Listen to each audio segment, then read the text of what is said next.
अरे भाई bill pass हो जाता तो 33% आरक्षण महिलाओं को मिल जाता। मोदी जी तो लाए थे। मोदी जी ने उनकी हर शंका को भी दूर किया था। जो भी उनको किसी बात को लेके कोई ऐतराज था या कोई उनके मन में शक शुबा था, उसको भी दूर किया गया। आप पप्पू की बात कर रहे हो, ये जो दूसरा बड़ा पप्पू है राहुल गांधी, तो ये सारे पप्पू एक हैं, कोई बात नहीं। विपक्ष के जो एनडी गठबंधन के जितने भी पार्टी के सांसद हैं, वो सभी सांसद मोदी जी का विरोध करते करते आज देश भर की बहनों के विरोध में उतर आई है। नारी शक्ति बंधन अधिनियम को पास नहीं होने दिया, बिल को गिरा दिया गया, तो उसका खामियाजा अपने जब सभी देश भर की बहनों में जो गुस्सा है, गुस्से के रूप में निकल रहा है। सटीक खबरों का सीधा असर। आप देख रहे हैं एनसीआर समाचार, सच्ची और पक्की खबरें। प्रेस वार्ता को संबोधित करने के लिए हमारे बीच हमारे सांसद श्री रामवीर सिंह बिदूड़ी जी, हमारी प्रदेश की उपाध्यक्ष और सेंट्रल जोन की चेयरपर्सन योगिता सिंह जी, हमारे बीच में हमारी सभी जनप्रतिनिधि लोकसभा की और पूर्व की मेयर सरिता चौधरी जी भी उपस्थित हैं। हमारी दोनों जोनों की डिप्टी चेयरपर्सन हमारी अनीता सिंघल जी और मंजू निर्मल जी भी उपस्थित है, सभी निगम पार्षद और हमारी सभी बहनें यहाँ पर उपस्थित हैं।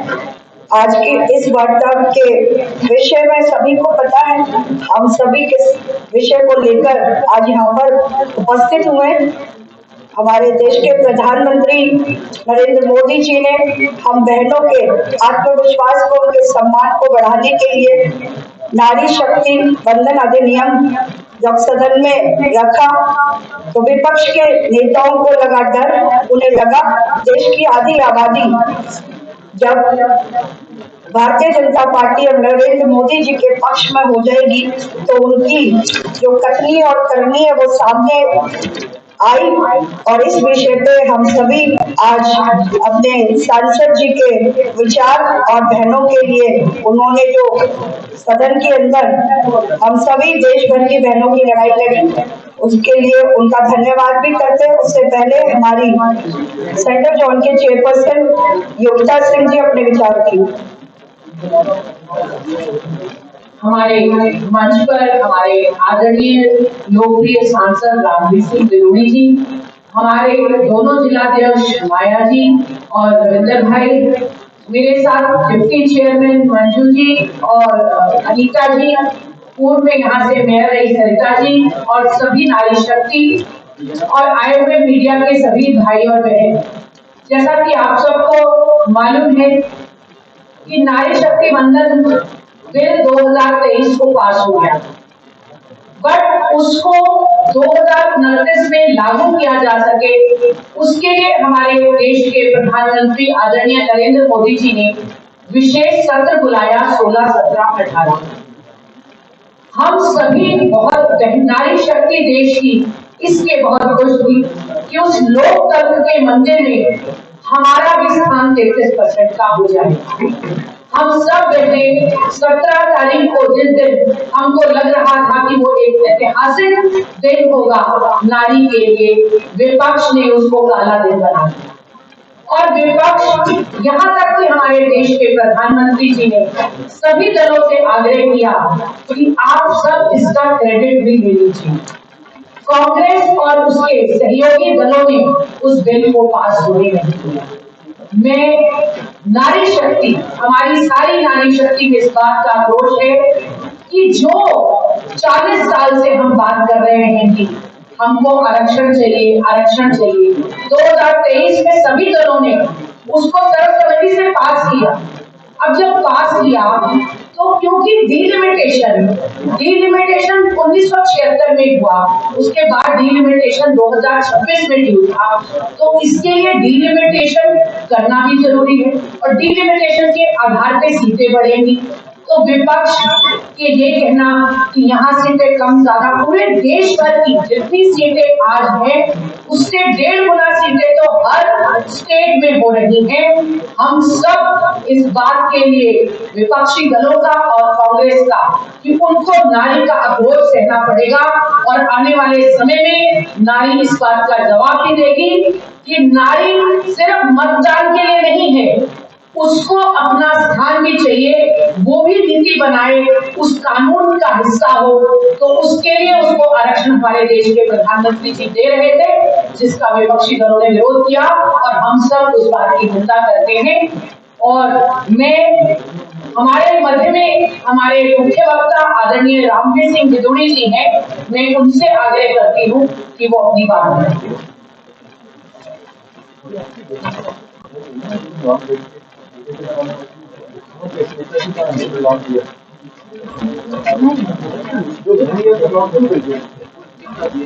ये टिकट आए हैं ना, वो 4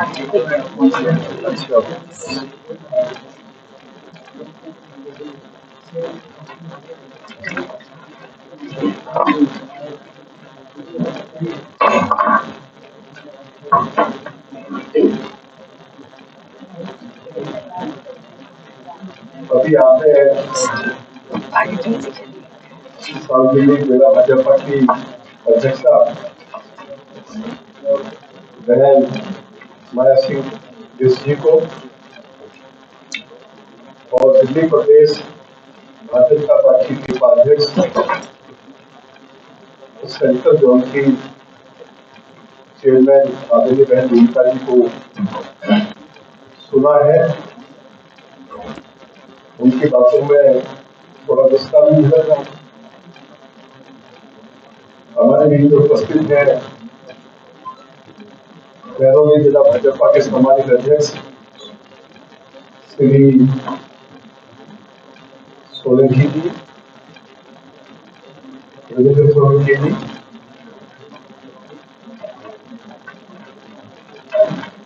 हमारे बीच में उपस्थित है श्रीमती मंजू बीरबल डिप्टी चेयरमैन है सेंट्रल जोन एनसीडी की, और श्रीमती अनिता सिंघल जी डिप्टी चेयरमैन है साउथ जोन एनसीडी की। पूर्व मेयर श्रीमती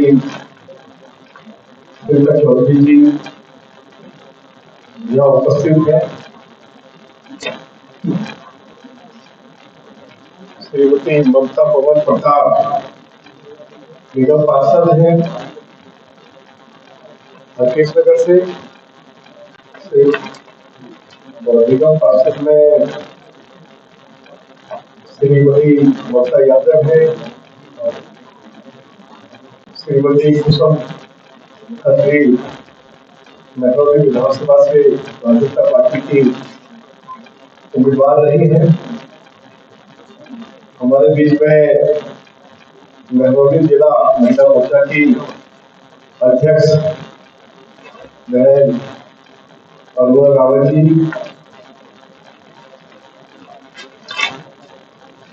मोनिका झा जी हमारी मंडल की अध्यक्ष है, श्रीमती रेखा सिगड़ी से हमारी मंडल के अध्यक्ष हैं, और श्रीमती मीरा पहाड़िया दिल्ली प्रदेश का जो महिला मोर्चा है उनकी मंत्री है। हमारे बीच में उपस्थित है बहन प्रियल भारद्वाज महामंत्री है दिल्ली प्रदेश महिला मोर्चे की। बलविंदर कौर जी हमारी मंडल की सम्मानित अध्यक्षा है, वो भी हमारे बीच में उपस्थित है। मीडिया के सभी सम्मानित साथियों, विनीता नवल जी आ गई, विनीता नवल के बाद में आई। हाँ, मंडल की अध्यक्ष कालका जी से विनीता नवल जी सीता द्विवेदी हमारे बीच में उपस्थित है। सीता द्विवेदी जी हमारे बीच में उपस्थित है। बताइए कोई ना जाए कहेंगे कि ये कांग्रेस और कांग्रेस के सहयोगी दल को हमारा सम्मान करते नहीं है और मैं भी मेरे पार्टी में कभी नहीं जाएंगे फिर मुझे भी गुस्सा झेलना पड़ेगा। और श्रीमती अभी एक पालक से मंडल अध्यक्ष से हमारी बहन उपासना सहरावत जी और सारिका मीना जी महावीर से मैं आप सभी का इस प्रेस वार्ता में स्वागत करता हूँ, अभिनंदन करता हूँ। योगिता जी ने ठीक ही कहा है कि देश की पार्लियामेंट में प्रधानमंत्री जी ने समस्त अपोजिशन के साथ चर्चा करते हुए उनसे आग्रह किया था कि अपोजिशन इस बिल को अपना समर्थन जरूर दे। और ये कोई क्रेडिट का मामला नहीं है। महिलाओं को लंबे समय से जो उनकी मांग चली आ रही कि 33% आरक्षण लोकसभा विधानसभाओं में दिया जाएगा और पहली बार 1996 में शुरुआत हुई और 27 साल के बाद 2023 में देश के यशस्वी प्रधानमंत्री नरेंद्र मोदी जी के नेतृत्व में महिलाओं को 33% आरक्षण देने का बिल पास हुआ। अब जो कमी या खामी रह गई थी उसको भी दूर करना था। प्रधानमंत्री जी ने अपोजिशन से आग्रह किया कि इस बिल को पास करवाइए, क्रेडिट हम आपको भी देंगे। अखबारों में भी विज्ञापन देना पड़ा तो अखबारों में विज्ञापन देकर पूरे पक्ष को क्रेडिट दिया जाएगा, सम्मानित किया जाएगा। और प्रधानमंत्री जी की ओर से पूरे विपक्ष से आग्रह भी किया गया कि आप जिस तरह का भी बदलाव करना चाहते हो हम उसमें बदलाव करने के लिए तैयार है। गृह मंत्री जी ने खड़े होकर ये बात कही।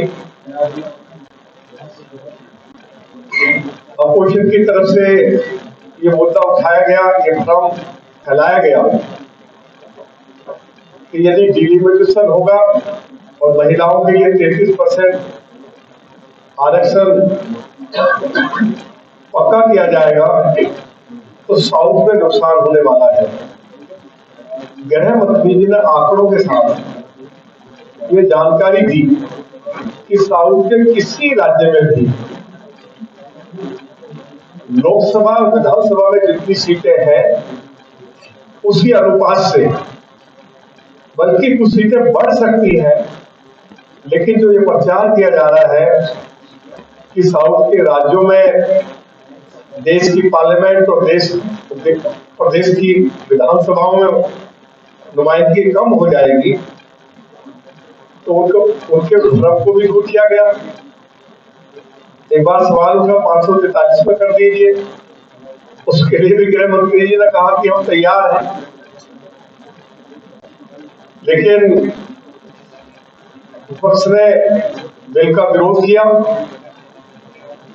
और जब मोदी जी ने राष्ट्र हित में कोई भी कदम उठाया है, कांग्रेस हो और उसके सहयोगी दल हो, उन्होंने देश के साथ गद्दारी की है। जब धारा 370 हटाई गई उसका विरोध कांग्रेस और कांग्रेस पार्टी के सहयोगी दलों ने किया। भगवान राम मंदिर का विरोध विपक्ष ने किया। 3 तलाक का बिल जब लाया गया कि मुस्लिम महिलाओं को सम्मान मिल सके, उसका विरोध भी कांग्रेस और कांग्रेस पार्टी के सहयोगी दलों ने किया। तो जब मोदी जी देश हित में कोई कदम उठाते हैं या पाकिस्तान के अंदर घुसकर पाकिस्तान की जिस तरह से ठुकाई की, तो हमारी फौज की वीरता पर भी कांग्रेस पार्टी ने, उनके सहयोगियों ने कहीं ना कहीं उंगली उठाई है। और यही कारण है कि पिछले लंबे समय से, चाहे लोकसभा का चुनाव हुआ हो, चाहे विधानसभा के चुनाव हो रहे हैं, और चुनावों में लोगों के आक्रोश को इनको झेलना पड़ रहा है। मोदी जी ने हमेशा देश की महिलाओं को सम्मान दिया है। आज दिल्ली की मुख्यमंत्री आदरणीय बहन रेखा गुप्ता जी दिल्ली की मुख्यमंत्री हैं, और हमें इस बात की खुशी है कि जहां जहां चुनाव हो रहे हैं, हर प्रदेश में यदि लोग ये मांग करते हैं कि प्रधानमंत्री जी आए इलेक्शन कैंपेन के लिए, गृह मंत्री जी आए, या अनेक मुख्यमंत्रियों की डिमांड होती है, तो अभी जहां जहां चुनाव हो रहे हैं, दिल्ली की मुख्यमंत्री श्रीमती रेखा गुप्ता जी की भी डिमांड हर राज्य में की गई है कि उनको इलेक्शन कैंपेन के लिए भेजा जाए। प्रधानमंत्री जी के प्रति हम आभार व्यक्त करना चाहते हैं। भारत की राष्ट्रपति महोदया महिला है और एसटी समाज से है। उनके बारे में भी विपक्ष की जो राय रही है, समय समय पर उनको भी अपमानित करने का प्रयास किया गया। देशवासियों ने उसका भी जमकर इनको जवाब दिया है। आज के मौके पर क्योंकि हमारी साउथ दिल्ली पार्लियामेंट्री कॉन्स्टिट्यूंसी की सभी महिला कार्यकर्ता, वरिष्ठ कार्यकर्ता, चाहे वो निगम पार्षद है, चाहे वो हमारे मंडल अध्यक्ष है, चाहे जोनल कमेटी में पदाधिकारी हैं, आज सभी हमारी बहनें इस प्रेस कॉन्फ्रेंस में सम्मिलित हुई है। मोदी जी की ये इच्छा थी कि देश भर में जो नगर निगम है या पंचायतें हैं, उसमें 50% आरक्षण महिलाओं को मिल गया है, और देश की पार्लियामेंट में भी महिलाओं को 33% आरक्षण दिया जाए। अभी लोकसभा में महिलाओं का जो रिप्रेजेंटेशन है लगभग 14.94% है, और यदि ये बिल पास हो जाता तो महिलाओं की 18% और संख्या देश की लोकसभा में बढ़ जाती। हमें इस बात की भी खुशी है, और हम मोदी जी के प्रति आभार व्यक्त करना चाहते हैं कि जब 26 जनवरी को परेड निकलती है तो उसका नेतृत्व भी एक महिला नेत्री करती है। ये हम लोगों के लिए खुशी की बात है। और जब पाकिस्तान पर हमला हुआ तो आपको मालूम होगा कि आर्मी की 2 महिला ऑफिसर्स जो है उस पूरे युद्ध का कहिए संचालन कर रही थी, या देशवासियों को उसके बारे में पल की खबर दे रही थी, वो पूरे देश ने देखा है। तो मोदी जी ने हमेशा महिलाओं को भरपूर सम्मान दिया है। देश भर में जो हमारे गरीब लोग हैं उनको लगभग 4 करोड़ घर बनाकर दिए हैं, और जो घर बनाकर दिए हैं 70% महिलाएं हैं जिनको उसको घरों का मालिक बनाया गया। 70%। मोदी जी के प्रति हम आभार व्यक्त करना चाहते हैं। उज्ज्वला योजना के तहत पूरे देश भर में महिलाओं को रसोई गैस के सिलेंडर उपलब्ध कराए गए हैं, और दिल्ली के अंदर भी हमारी सरकार ने, श्रीमती रेखा गुप्ता जी की सरकार ने होली और दिवाली पर, अब क्योंकि होली का त्योहार अभी संपन्न हुआ, मैनिफेस्टो में ये वायदा हमने किया था, क्योंकि मैं मैनिफेस्टो कमेटी का चेयरमैन था, कि होली दिवाली पर महिलाओं को एक रसोई गैस का सिलेंडर मुफ्त दिया जाएगा। तो इस होली पर गरीब महिलाओं को रसोई गैस का सिलेंडर दिया गया। यदि हमारी सरकार ने ये वायदा किया कि जैसे ही दिल्ली में हमारी सरकार आएगी, वरिष्ठ नागरिक, हमारी महिलाएं जो वरिष्ठ नागरिक हैं, क्योंकि दिल्ली के अंदर आयुष्मान भारत योजना को लागू नहीं किया गया था, वरिष्ठ नागरिकों के लिए श्रीमती रेखा गुप्ता जी की सरकार ने ये व्यवस्था की है। यदि कोई वरिष्ठ महिला बीमार हो जाती है तो 10 लाख रुपए तक का मुफ्त इलाज प्राइवेट हॉस्पिटल्स में और नर्सिंग होम में किया जा सकता है। हमारी सरकार की ओर से कमिटमेंट की गई थी कि महिलाओं के खाते में, जो गरीब महिलाएं हैं, 2500 रुपए सरकार की ओर से भेजे जाएंगे। जो हाल ही में दिल्ली विधानसभा ने बजट पास किया है, उस बजट में इस बात का प्रोविजन किया है कि महिलाओं के खाते में जल्दी ही 2500 रुपए आर्थिक सहायता के रूप में श्रीमती रेखा गुप्ता जी की सरकार की ओर से भेजे जाएंगे। तो जो भी कार्य महिलाओं के हित में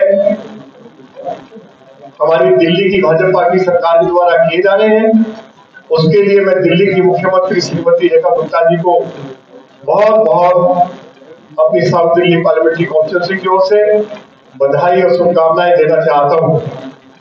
और जिस तरह का गुस्सा महिलाओं में दिखाई दे रहा है, मैं आज स्पष्ट कहना चाहता हूं कि अभी जब वेस्ट बंगाल हो, चाहे तमिलनाडु हो, चाहे आसाम हो, ये तो बड़े राज्य हैं, जब इसके चुनाव के नतीजे आएंगे तो अपोजिशन को मालूम हो जाएगा कि हमने महिलाओं को 33% आरक्षण देने में जो अड़ंगा लगाया, तो महिलाएं जो है इस चुनाव में, जो भी ये वो पार्टियां हैं जिन्होंने इस बिल का विरोध किया है, तो उनके खिलाफ महिलाओं के मन में भारी आक्रोश है। और वो गुस्सा जब चुनाव के नतीजे आएंगे तो अपोजिशन को देखने को मिलेगा। ये बात मैं स्पष्ट कर देना चाहता हूँ। मुझे इस बात की खुशी है कि हमारे दोनों जिलों की तरफ से महिलाओं की ओर से जबरदस्त देवली रोड पर बड़ा भयंकर प्रदर्शन किया गया था, और उसमें कोई भारतीय जनता पार्टी के साथ जो जुड़ी हुई महिलाएं केवल या पदाधिकारी हैं, उससे अलग हटकर अनेक सामाजिक संगठन और बहुत सारे महिलाओं के ऐसे संगठन जो कभी भारतीय जनता पार्टी के साथ जुड़े भी नहीं, और कुछ महिलाओं का यह कहना था कि हम भारतीय जनता पार्टी को पहले वोट नहीं देते थे, लेकिन अब जब भी चुनाव आएगा, चाहे नगर निगम का चुनाव आए, असेंबली का चुनाव आए, लोकसभा का चुनाव आए, अब हम मोदी जी को ही वोट देने वाले हैं। और इतना वोट देने वाले हैं कि लोकसभा में जब तक भारतीय जनता पार्टी उसके अलाइज एनडीए के जब 2/3 बहुमत होगा, तो मोदी जी का जो सपना है वो जरूर पूरा हो सकेगा। यही मोदी जी की इच्छा थी कि 2029 में ही महिलाओं को 33% आरक्षण मिल जाए, लेकिन उस बिल को गिरा दिया गया। और हैरानी की बात यह है कि आप महिलाओं के विरोध में कार्य कर रहे हैं, और जब बिल गिर गया, क्योंकि मैं तो लोकसभा में उपस्थित था, तो अपोजिशन के एमपी में थपथपाकर और जोर जोर से हंस रहे थे। आखिर क्या संदेश देना चाहते हैं? पूरे देश के महिलाओं ने देखा है कि एक तरफ बिल के विरोध में वोट करते हैं, और उसके बाद में जब बिल गिर जाता है तो वे थपथपाकर उसका स्वागत करते हैं। तो आने वाले समय में राहुल गांधी और राहुल गांधी के साथ जो भी सहयोगी दल है, जिन्होंने इस तरह की गद्दारी महिलाओं के साथ की है, और महिलाओं के मन में बहुत गुस्सा और आक्रोश भी है, उनको आने वाले समय में महिलाओं का गुस्सा झेलना पड़ेगा। मैं इन्हीं शब्दों के साथ मीडिया के सभी सम्मानित साथियों को बहुत बहुत धन्यवाद देना चाहता हूं और अपनी सभी बहनों को आश्वस्त करता हूं कि मोदी जी जरूर आने वाले समय में जो 33% आरक्षण लोकसभा विधानसभा में मिलना चाहिए तो जरूर कोई ना कोई रास्ता जरूर निकाल लेंगे, चाहे विपक्ष एक नहीं लाख कोशिश से करे कि ये 33% आरक्षण महिलाओं को ना मिले। मोदी जी कोई ना कोई रास्ता निकालेंगे और लीगल एक्सपर्ट्स के साथ भी बाकायदा चर्चा चल रही है कि क्या रास्ता निकल सकता है। और मोदी जी जब कोई घोषणा करते हैं, जब कोई कमिटमेंट करते हैं, चाहे जो उनको करना पड़े वो अपनी कमिटमेंट को जरूर पूरा करते हैं। मैं इन्हीं शब्दों के साथ देश के यशस्वी प्रधानमंत्री आदरणीय मोदी जी के प्रति बहुत बहुत आभार व्यक्त करना चाहता हूँ और दिल्ली की मुख्यमंत्री श्रीमती रेखा गुप्ता महिलाओं के कल्याण के लिए जो कुछ कर रही है उनका के प्रति भी धन्यवाद करता हूँ। महिलाओं को देखिए, बात यह है, मैं एक नहीं, मैं आपको सैकड़ों उदाहरण दे सकता हूँ। जब कांग्रेस के नेताओं ने और कांग्रेस के जो सहयोगी दल हैं उन्होंने अनेकों बार ऐसे शब्दों का इस्तेमाल किया है जिनको हम अपनी जबान पर भी लाना नहीं चाहते हैं। और हैरानी की बात यह है उन नेताओं के खिलाफ कभी भी, चाहे राहुल गांधी हो, चाहे रीजनल पार्टी के नेताओं ने कुछ अफसर महिलाओं के बारे में बोले हो, तो कभी भी इनकी पार्टी की जो लीडरशिप है कोई कार्रवाई नहीं की। अब आपको मालूम है पप्पू जी के बारे में, अब पप्पू जी भी तो कांग्रेस के साथ जुड़े हुए हैं, उन्हीं के साथी हैं। उन्होंने भी महिलाओं के विरोध में वोटिंग की है हाउस के अंदर। तो आप इन लोगों से क्या उम्मीद रखते हो? आप पप्पू की बात कर रहे हो, ये जो दूसरा बड़ा पप्पू है राहुल गांधी, तो ये सारे पप्पू एक हैं। कोई बात नहीं, अभी मैंने बताया ना तमिलनाडु, वेस्ट बंगाल, आसाम जो बड़े राज्य हैं, अभी चुनाव के नतीजे आएंगे ना, ये दीवारों में टक्कर मार मार के रोएंगे। अब देश की महिलाएं जागरूक हो गई हैं और मोदी जी ने इनको बताया कि अब क्योंकि देश भर में पंचायतों में इनका 50% रिप्रेजेंटेशन है, नगर निगमों में इनका 50% रिप्रेजेंटेशन है और देश में लाखों महिलाएं जो है वो अपने हक और अधिकार की लड़ाई लड़ रही है। उनका दोस्त कौन है, उनका दुश्मन कौन है, अब वो अच्छे से पहचानने लगी है। तो महिलाओं के मन में गुस्सा है, मैं आपको बता रहा हूं ना, कुछ महिलाएं ऐसी थी, मुझे बताया उन्होंने कि हमने अभी तक कभी भी भाजपा को वोट नहीं दिया था, लेकिन अब जब भी चुनाव आएगा तो भाजपा को वोट देंगे, मोदी जी को वोट देंगे। सर, मेरा सवाल ये है कि जब कोई कहीं भी किसी भी राज्य में चुनाव की घोषणा हो जाती है, इसके बाद ही बीजेपी सरकार क्यों ऐसे जो है अधिनियम लेके आती है जिससे चुनाव में उसका बेनिफिट हो? और सर, इसके साथ ही जो वादे किए थे दिल्ली सरकार ने, क्या वो वादे महिलाओं के हित में जो थे क्या वो पूरी हो गए? कितनी महिलाओं को पेंशन मिल गई, कितने लोगों की, मुझे बता दें। देखिए, बात ये है, आपका जो पहला सवाल है कि जब जब चुनाव आते हैं तो तब हम ऐसा कदम उठाते हैं। आप मुझे बताइए 2023 में कौन सा चुनाव? अब चुनाव तो पूरे साल चलते रहते हैं, कभी किसी राज्य में चुनाव है, कभी कोई बाई इलेक्शन है, तो चुनाव तो पूरे साल चलते रहते हैं। तो इसका मतलब ये नहीं है कि हमने देश हित में, महिलाओं के हित में यदि पार्लियामेंट में कोई बिल पेश करना है तो हम उस बिल को पेश ना करें। और जहां तक आपने दूसरा सवाल किया है, आपको मालूम है और उसकी जानकारी मैंने आपको दी है, हमने वायदा किया था कि होली दिवाली पर जो गरीब महिलाएं हैं उनको मुफ्त रसोई गैस का सिलेंडर दिया जाएगा। वो दिया गया है। ओल्ड एज पेंशन शुरू हो गई है। महिलाओं के खाते में 2500 रुपया जमा कराया जाए, उसके लिए श्रीमती रेखा गुप्ता जी की सरकार ने बजट में प्रोविजन किया और बजट दिल्ली विधानसभा द्वारा पारित कर दिया गया है। राष्ट्रपति महोदया की अनुमति मिल गई है। जल्दी ही 2,500 रुपया महिलाओं के खाते में जाएंगे। जहां तक उज्ज्वला योजना का सवाल है,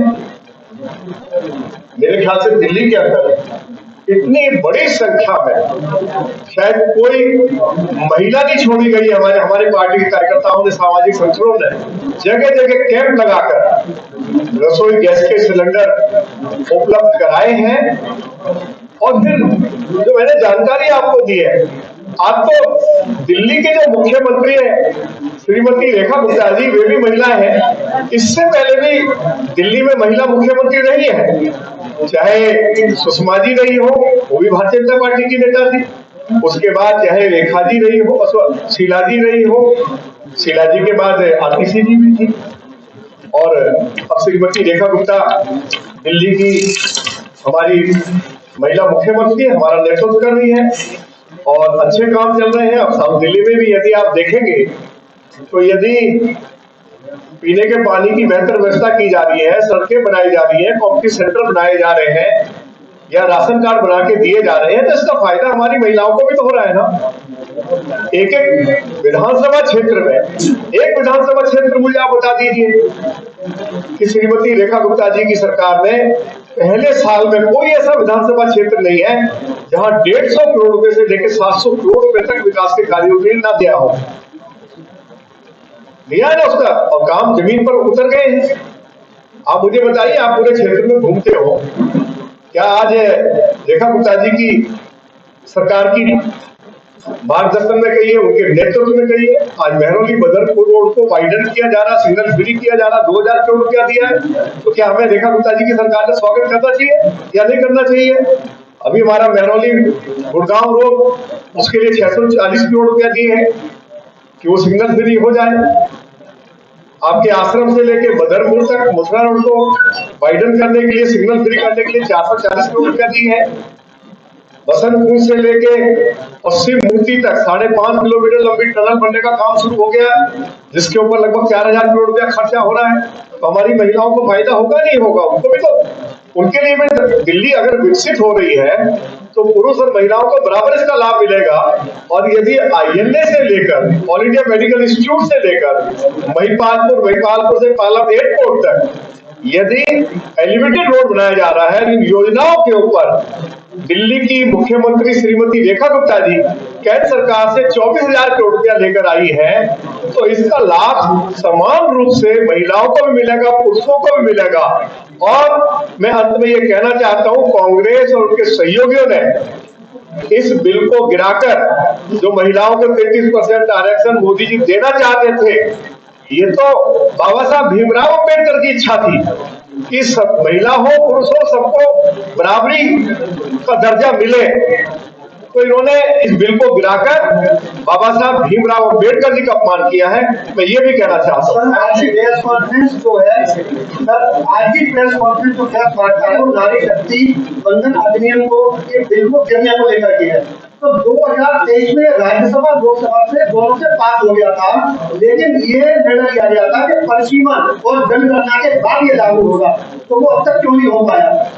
कांग्रेस का यही तो विरोध है कि परिसीमन और जनगणना क्यों नहीं हुई? 2023 तक ये बिल जारी होना चाहिए था। भाई साहब, पिछली बार श्री कुलदीप सिंह जो है, सरदार कुलदीप सिंह, जो सुप्रीम कोर्ट के रिटायर्ड जज थे, वो डिलिमिटेशन कमीशन के चेयरमैन थे और दिल्ली की ओर से मैं भी मेंबर था।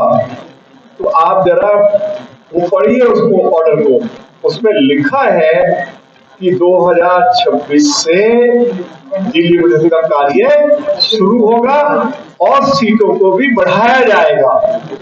तो डिलिमिटेशन के बाद ही तो नहीं होगा, तो उसके बाद कर दिया जाएगा। किसके बाद? या तो 2023 के बाद 2024 का जो इलेक्शन होगा उसमें लागू होगा। अब 3 साल बाद याद आ रही बात ये है। अरे आप ऐसी बातें कर रहे हैं, उसमें उसके लिए डिलिमिटेशन करना भी आवश्यक है और उसके लिए सरकार ने कदम उठाया है। और यदि कोई अड़ंगा अड़ाया गया है तो कोई बात नहीं, 10 साल के बाद जनगणना हो जाती है। तो क्या कहना चाहते हैं 10 साल के बाद जनगणना में फिर देखिए, देखिए आपको मालूम है कि 2-2.5 साल कोरोना में निकल गए, वो भी एक कारण रहा है। और जनगणना जो है अभी शुरू हो गई है देश की पार्लियामेंट में, लोकसभा में। गृह मंत्री जी का स्टेटमेंट है कि पहले जो है जितनी इमारतें हैं, मकान है उनकी, और उसके बाद फिर जनगणना शुरू होगी। विपक्ष की ये मांग भी थी कि जाति जनगणना होनी चाहिए, वो भी हो रही है। उसके बारे में भी गृह मंत्री जी ने हाउस में पूरे हाउस को एश्योर किया, सब कुछ की जानकारी। यही है कि जनगणना होने का कारण करूंगा, उसमें देरी तो हुई है, उसके कारण। एक सवाल लास्ट है, वो हम सारी रस्साकसी में महिलाओं के बारे में ये अधिनियम अगर आ जाता तो इनको डेली नहीं होता, ये नहीं हुआ। अभी भविष्य महिलाओं का अंधेरा हुआ, ये सच्चाई है। आगे प्लान भी क्या है सरकार के पास या विपक्ष के पास? आपस में रस्साकसी की वजह से जितने भी महिलाएं हैं, इनका काम नहीं हुआ। सामूहिक स्तर पर पूरे भारतवर्ष की महिलाएं इस अधिनियम बिल से वंचित रहेंगी, ये है भविष्य की कहानी। अब वर्तमान में बात करें तो प्लान भी क्या है, महिलाओं का भविष्य भी सुरक्षित होगा, इसके बारे में कौन बात कर रहा है? देखिए तो मोदी जी की ये इच्छा थी कि 2029 में जो है महिलाओं को 33% आरक्षण मिल जाए, किसी के लिए मिल लाया गया। 2029 में नहीं मिलेगा, 2034 में मिलेगा, कोई रोक पाएगा क्या? लेकिन इनको ऐसा लगता था अपोजिशन को कि यदि मोदी जी सफल हो गए तो उनको बड़ा भारी राजनीतिक लाभ होगा, उनकी लोकप्रियता महिलाओं में बहुत बढ़ जाएगी। वो तो पहले से ही है। आज जो प्रेस कॉन्फ्रेंस रखी गई है, लगातार उसमें एक ही बात पर चर्चा की जा रही है कि लगातार जो विरोध किया जा रहा है विपक्ष की तरफ से, आखिर वो विरोध क्यों किया जा रहा है? कहीं कोई चूक रह गई है इस अधिनियम को पास करवाने में, या इस अधिनियम के जो नियम बनाए गए हैं उसमें? देखिए, कहीं ना कहीं जब 2029 में बहनों को 33% का आरक्षण मिले, इसकी तैयारी 2023 में शुरू हो गई थी, ये बिल पास हो गया था और आज पूर्ण बहुमत के साथ इस पर चर्चा होनी थी। उस चर्चा का मौका संसद के अंदर सभी सांसदों को, सभी पार्टी के सांसदों को नरेंद्र मोदी जी के माध्यम से मिला, प्रधानमंत्री जी के माध्यम से। लेकिन वो विपक्ष के जो एनडी गठबंधन के जितने भी पार्टी के सांसद हैं, वो सभी सांसद मोदी जी का विरोध करते करते आज देश भर की बहनों के विरोध में उतर आई है। और जिस तरीके से उन्होंने मोदी जी के विरोध करने के चक्कर में इस नारी शक्ति बंधन अधिनियम को पास नहीं होने दिया, बिल को गिरा दिया गया, तो उसका खामियाजा अपने जब सभी देश भर की बहनों में जो गुस्सा है, गुस्से के रूप में निकल रहा है।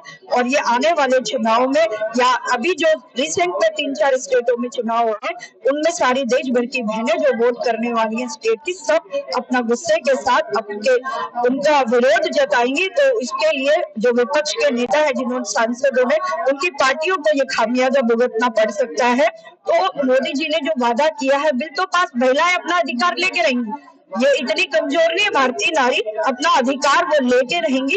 और इसके लिए थोड़ा समय लग सकता है, लेकिन अधिकार मिलके रहेगा। 33% हमारे सरकार के अंदर लोकसभा और विधानसभा में मिलेगा और मोदी जी के रहते मिलेगा, ये हमें मोदी जी पे भरोसा है।